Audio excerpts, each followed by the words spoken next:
کہ اللہ ان سے راضی ہوگا اور وہ اللہ سے راضی ہوں گے، اور اللہ تبارک و تعالیٰ نے ان کے لیے آخرت میں جنتیں تیار کر رکھی جن کی نیچے نہریں جاری ہوں گی اور وہ اس میں ہمیشہ ہمیشہ رہیں گے، اور یہ بہت بڑی کامیابی ہے۔ تو صحابہ کرام کے بارے میں فضیلت میں کوئی شرط نہیں ہے، کوئی شرط نہیں ہے۔ ان کے بعد والوں کے لیے شرط یہ ہے کہ وہ نبی کے صحابہ کرام کے سچے پیروکار ہوں۔ تو اب ہمیں یہ بات اچھی طرح سے جان لینی چاہیے کہ امت کے لیے خیر کا، امت کے لیے بھلائی کا جو سب سے بنیادی مرجع ہے، طبقہ ہے، وہ نبی کریم صلی اللہ علیہ وسلم کا طبقہ ہے، تابعین کا طبقہ ہے، تبع تابعین کا طبقہ ہے۔ ان کے بعد کے جو لوگ ہیں اگر وہ اسی نقش قدم پر چلیں گے، اسی کی اتباع کریں گے، اسی کی پیروی کریں گے، دین میں، ایمان میں، عقیدے میں، عبادات میں، معاملات میں، اخلاق میں، حکومت میں، سیاست میں، ایسے ہی چلنے پھرنے، اٹھنے بیٹھنے، کھانے پینے، تمام چیزوں میں، تو اللہ تبارک و تعالیٰ کے فضل و کرم سے وہ بھی کیا ہوں گے؟ خیر میں ہوں گے، بھلائی میں ہوں گے۔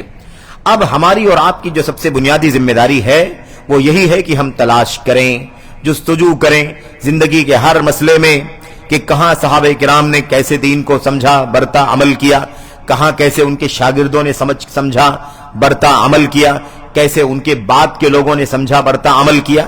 اسی کی جستجو، اسی کی تلاش ہونی چاہیے، اور اسی راستے کو سلف کا راستہ کہا جاتا ہے۔ اسی راستے کو سلف کا راستہ، سلف وہ گزرے ہوئے لوگ، دنیا سے چلے جانے والے لوگ جو پوری امت میں سب سے اچھے ایمان والے، سب سے اچھی عبادت والے، سب سے اچھے منہج اور راستے والے، سب سے اچھے رہن سہن والے، سب سے زیادہ دین پر عمل کرنے کی جستجو رکھنے والے، سب سے زیادہ مخلص اور سب سے زیادہ امت کے حق میں خیر خواہی کرنے والے جو لوگ تھے، ان گزرے ہوئے لوگوں کے راستے پر چلنا، انہی کا راستہ سلف کا راستہ کہلاتا ہے۔ یہ سلف ہیں، صحابہ جا چکے، تابعین جا چکے، تبع تابعین جا چکے، انہی جانے والے گزرنے والوں کو سلف، اور انہی کے راستے کو راستہ سلف کا راستہ، راہ سلف کہا جاتا ہے۔ اب اسی راستے پر چلنے والوں کو سلفی کہا جاتا ہے، راستے کو سلفی، سلف کا راستہ، چلنے والوں کو سلفی ہے کہ نہیں؟ اور ان کے بہت سارے صفاتی نام ہیں۔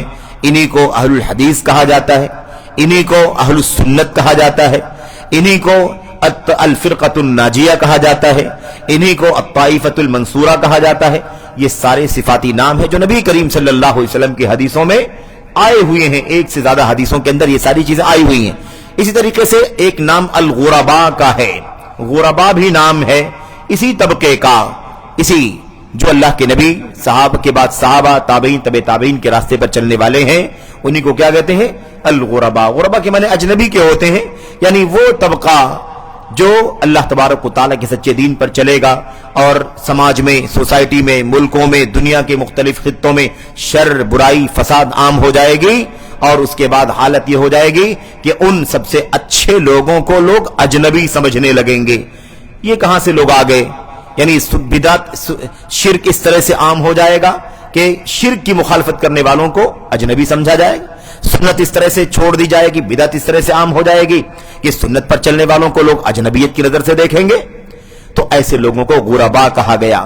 اسی لیے اللہ کے نبی صلی اللہ علیہ وسلم کی ایک حدیث میں آپ سے پوچھا گیا، من الغرباء، اللہ کے نبی غرباء کون ہیں؟ تو اللہ کے نبی نے کیا فرمایا تھا؟ آپ نے جواب میں فرمایا تھا، الذین یصلحون اذا فسد الناس، غرباء وہ ہیں، اجنبی وہ ہیں کہ جب لوگوں میں فساد آ جائے گا، لوگوں میں بگاڑ آ جائے گا، تو وہ صلاح اور خیر کے راستے پر قائم رہیں گے۔ دنیا میں بگاڑ ہے، فساد ہے، ایمان کا، عقیدے کا، عمل کا، سلوک کا، منہج کا، راستے کا، لیکن ایک طبقہ اس اصل راستے پر چل رہا ہے، اس اصل راستے پر چل رہا ہے جو اللہ کے نبی کا، اللہ کے کلام کا، اللہ کے نبی کا، صحابہ کرام کا، تابعین کا راستہ ہے۔ اسی لیے انہی کو غرباء کہا جاتا ہے، اور انہی کی ساری فضیلت آئی ہوئی ہے۔ ایک سب سے خاص بات یہ ہے میرے بھائیوں کہ قیامت تک قیامت قائم ہو جائے گی، لیکن یہ حق پر چلنے والی جماعت ہر صورت میں موجود رہے گی۔ دشمنیاں ہوں گی، مخالفت ہوں گی، بائیکاٹ کیا جائے گا، عناد کیا جائے گا، سرکشی کی جائے گی، اور ان کے خلاف جھوٹے پروپیگنڈے کیے جائیں گے، انہیں مارا جائے گا، ستایا جائے گا، ان کی بے عزتی کی جائے گی، ان پر جھوٹے الزامات اور تہمتیں لگائی جائیں گی، سب کچھ ہوگا، لیکن بہرحال قیامت تک یہ جماعت ہر صورت میں قائم رہے گی۔ یہ سب سے خاص بات ہے، اور کسی اور موقع پر بات ہوگی۔ آپ غور کریں، تو دنیا کی جو تاریخ ہمارے سامنے ہے اسلام کی 1437 زندگی ہم گزار رہے ہیں، اس پورے عرصے میں 14 صدیوں میں پوری تاریخ اسلام کی ہمارے سامنے ہے۔ آپ غور کریں گے کہ ایسا محسوس کر لیا لوگوں نے کہ اہل حدیث اب ختم ہو گئے، سلفی ختم ہو گئے، فلاں جماعت بڑی تعداد میں ہے، فلاں فرقہ بڑی تعداد میں ہے، فلاں بڑی طاقت میں ہے، اس کا اتنا چرچا ہے، اس کا اتنا سارا نام ہے، اب تو کوئی اس کے سوا کسی کا نام لینے والا نہیں ہے، پوری دنیا کے افق پر فلاں فرقہ دکھائی دیتا ہے۔ ایسی صورتحال بن گئی، لیکن پھر لوگوں نے دیکھا اپنی آنکھوں سے کہ وہ ہوا، وہ طوفان ختم ہو گیا، اور وہ جو جھاگ تھی وہ ختم ہو گئی، لیکن وہ جو اصل ہے نا، جو اصل نفع بخش چیز ہوتی ہے وہ نیچے ہوتی ہے۔ وَأَمَّا مَا يَنْفَعُ النَّاسَ فَيَمْكُثُ فِي الْأَرْضِ، لوگوں کے لیے جو نفع بخش ہے وہ پائیداری کے ساتھ زمین میں قائم ہے۔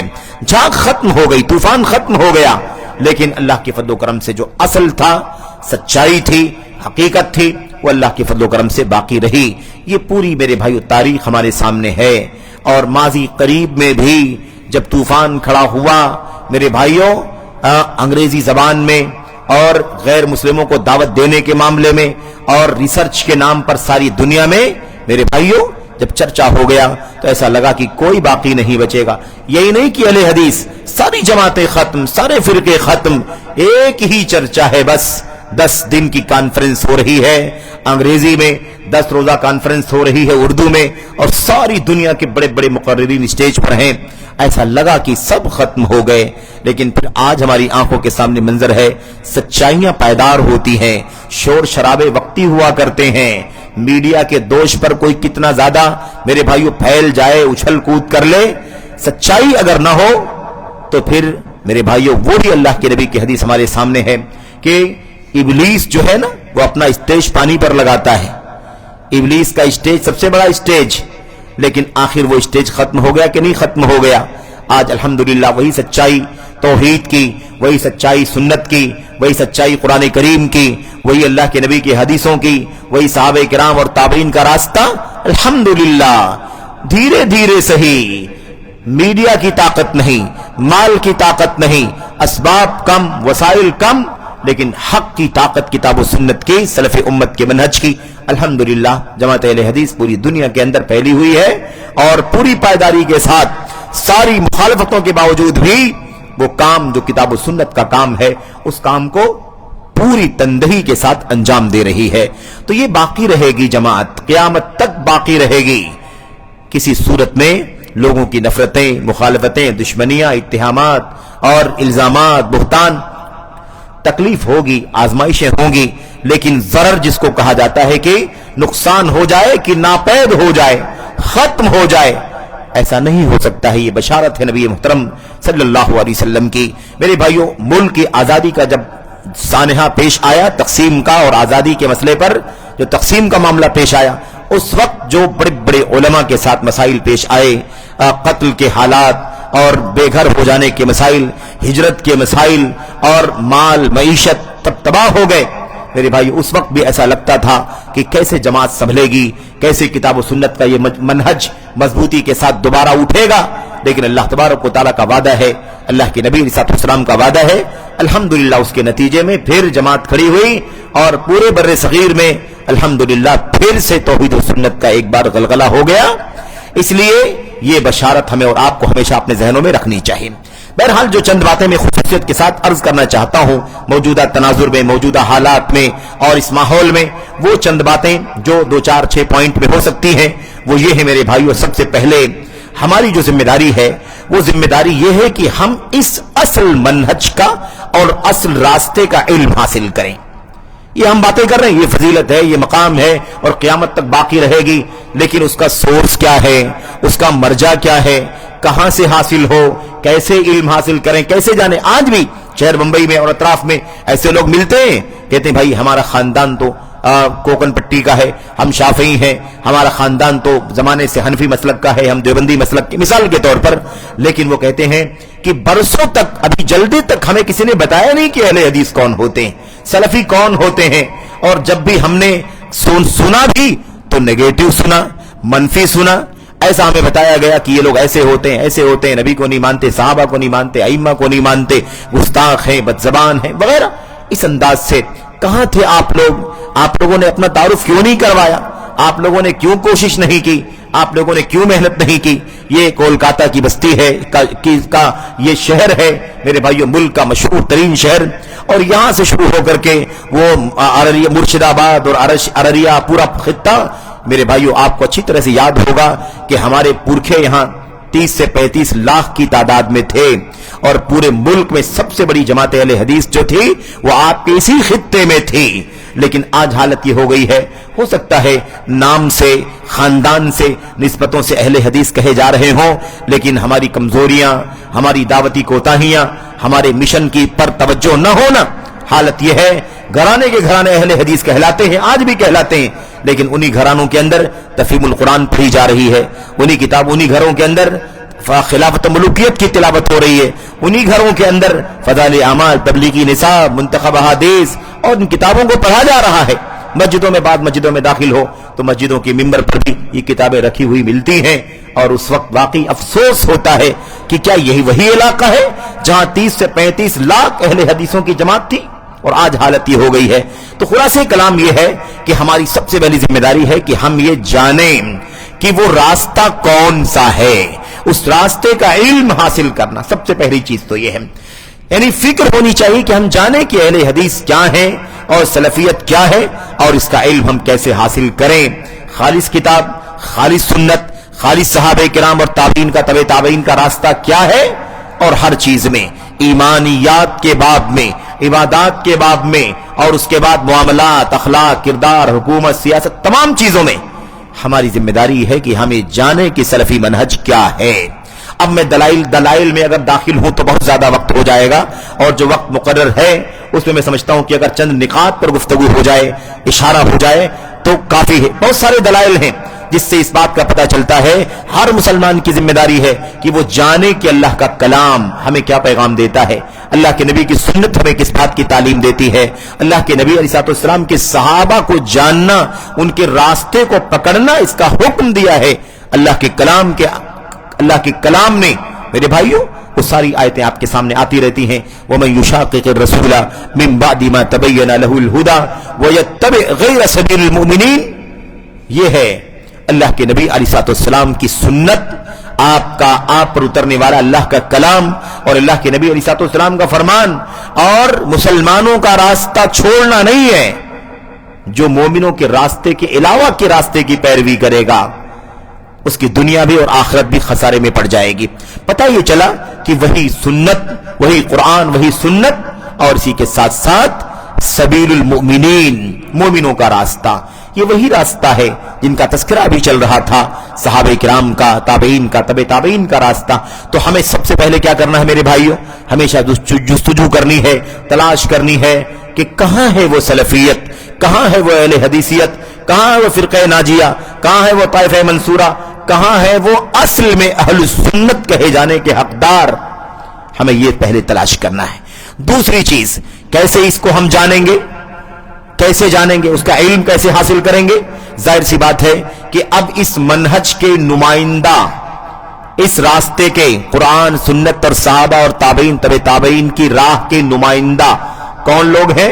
جیسے ہر فرقے اور ہر دھڑے کے اپنے نمائندے ہوتے ہیں, اور لوگ اپنی نمائندوں سے اپنے راستے کی پہچان کرتے ہیں, ایسے ہی اب ہمارے لیے نمائندہ کون ہے؟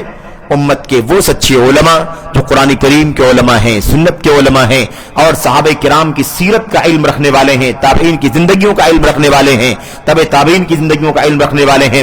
عقیدے کے باب میں قرآن پڑھتے ہیں, حدیثیں پڑھتے ہیں, صحابہ کرام کے اقوال پڑھتے ہیں, تابعین کے اقوال پڑھتے ہیں.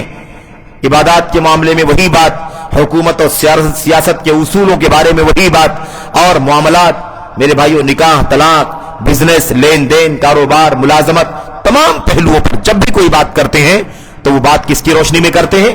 اللہ کا کلام, نبی کا فرمان, صحابہ کرام کے اقوال, تابعین کے اقوال. ان علماء کو ہمیں اپنا سورس سمجھنا ہے, ان علماء کو ہمیں اپنا سورس سمجھنا ہے کہ انہی علماء سے, اور یہ بات بہت مستند ہے, بہت معروف ہے کہ یہی جو علماء ہیں یہ سچ مچ نبی کریم صلی اللہ علیہ وسلم کے سچے وارثین ہیں.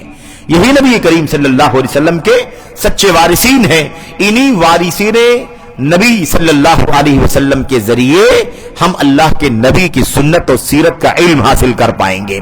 تو گویا کہ ہمیں اہل حدیثوں کا راستہ کون سا ہے اور اہل حدیثوں کا راستہ ہمیں جاننا ہے تو کن کے ذریعے سے جاننا ہے؟ علماء کرام جو اس کی نمائندہ ہیں، قرآن کو، سنت کو اور صحابہ کرام اور تابعین تبع تابعین کی سیرت کو اپنا اوڑھنا بچھونا، صبح شام چھوٹا سے چھوٹا مسئلہ ہو، بڑا سے بڑا مسئلہ ہو، ہر مسئلے میں ان کے سامنے نہ تو ان کی اپنی عقل بنیاد ہے، نہ ان کی اپنی منمانی خواہشات بنیاد ہے، نہ ان کے سامنے لمبے لمبے لوگوں کے نام ہیں کہ وہ شخصیات کے پیچھے بھاگیں، نہ ان کے سامنے باپ دادوں کے حوالے ہیں، نہ ان کے سامنے کسی قبیلے کے حوالے ہیں، نہ ان کے سامنے کوئی ریت روایت ہے. وہ بس قرآن اور سنت اور صحابہ اور تابعین کی باتیں کرتے ہیں. بس یہ لوگ اصل میں اس راستے کے سچے جاننے والے ہیں اور اس کے وارثین ہیں. اب یہاں پر کچھ احتراز بھی جاننا ضروری ہے. احتراز کا مطلب کیا ہوتا ہے کہ قرآن و سنت اور صحابہ کرام کا نام لینے والے بہت سارے ہیں آج کے دور میں، بہت سارے ہیں. تو ایسا نہ ہو کہ ہم سادہ لوح اور بھولے بھالے بن کر کے ہر قرآن کا نام لینے والا، ہر سنت کا نام لینے والا، ہر صحابہ کا نام لینے والا ہم اس پر اعتماد کر کے بیٹھ جائیں. کیوں؟ اس لیے کہ یہ مسئلہ لوگوں کو معلوم پڑ چکا ہے کہ قرآن کا، سنت کا، صحابہ کرام کا حوالہ، تابعین کا حوالہ یہ سب سے بڑی بنیاد ہے دین کی. اس لیے وہ اس کے حوالے دیتے ہیں. اب ایسی صورت میں کبھی کبھی ہم آزمائش پہ پڑ جاتے ہیں. یہ قرآن کا تو حوالہ دیتا ہے، یہ سنت ہی کا حوالہ دیتا ہے، یہ کتابوں کے عربی عبارات پڑھتا ہے، یہ صحابہ کے بھی نام لیتا ہے، تو ہم سمجھتے ہیں یہی اہل حدیث ہے، یہی سلفی ہے، یہی فرقہ ناجیہ کا فرد ہے، یہی اہل سنت میں سے یہ صورتحال پیش آتی ہے. تو ایسی صورت میں آپ ایک اصول اچھی طرح سے جان لیں، ایک اصول اچھی طرح اپنے ذہنوں میں رکھیں. وہ اصول یہ ہے کہ اسلام آیا تھا جاہلیت کے مقابلے میں. اسلام جب آیا تو حالت کیا تھی دنیا کی؟ عرب کی جاہلیت تھی. اس جاہلیت کے ماحول میں اللہ تبارک و تعالیٰ نے اپنے نبی کو بھیجا، محمد رسول اللہ صلی اللہ علیہ وسلم کو. قرآن کریم اترا، اللہ کے نبی کا فرمان. یہ سب کچھ ہوا کہ نہیں ہوا؟ اب اسلام جب آیا تو اسلام نے اچھائیاں بھی بتلائیں اور جاہلیت کی گندگی کا خاتمہ بھی کیا. جاہلیت میں شرک کا خاتمہ کیا کہ نہیں کیا؟ بدعت تھی، نفس پرستی تھی، ظلم تھا، زیادتی تھی، مختلف انداز کی، یعنی ساری نیکیوں کی قدریں ناپید ہو گئی تھیں. شر اور برائی پورے طور پر میرے بھائیوں ڈیرا ڈال چکی تھی. یہ صورتحال تھی. اسلام نے آ کر کے، قرآن نے، سنت نے آ کر کے کیا کیا؟ انسانیت کو خیر کا، بھلائی کا راستہ بتلایا اور ساتھ ہی ساتھ یہ بھی بتلایا کہ یہ جاہلیت میں جو کچھ تم کر رہے تھے وہ سب غلط ہے. شرک باطل ہے، بدعت باطل ہے، ظلم غلط ہے، زیادتی غلط ہے، ناانصافی غلط ہے، کسی کا مال ناحق ہڑپ کر لینا غلط ہے، پڑوسیوں پر زیادتی کرنا غلط. ساری چیزیں بتلایا کہ نہیں بتلایا؟